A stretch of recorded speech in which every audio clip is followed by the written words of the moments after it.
Pagbagal ng 2.4% sa inflation rate ng bansa dahil sa malawakang aksyon ni PBBM. Bumagal ang inflation rate sa Pilipinas para sa pinakamahihirap na 30% pamilyang Pilipino sa 2.4% nitong Enero 2025 kumpara sa 3.6% noong Enero 2024 ayon sa Philippine Statistics Authority o PSA.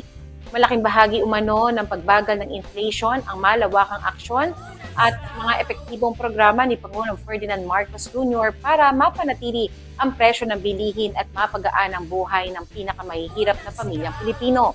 Pangunahing sinasabing dahilan sa pagbagal ng pagtaas ng presyo ng bilihin nitong Enero ay ang mas mababang inflation sa pabahay, tubig at kuryente na mula po sa 2.8% noong nakaraang buwan ay bumaba ito sa 2.4% dahil umano sa mas maayos na energy policies at adjustments sa presyo ng kuryente.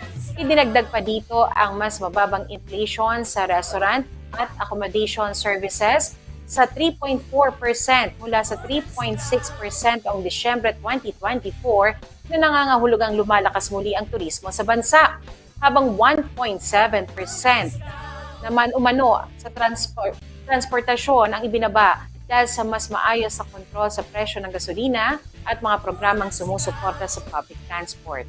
Nagkaroon din ng deflation o pagbaba ng presyo ng mga bilihin, partikular po sa bigas na nasa negative 2.3%, sanhi ng sinasabing patuloy na suporta ng gobyerno sa agrikultura.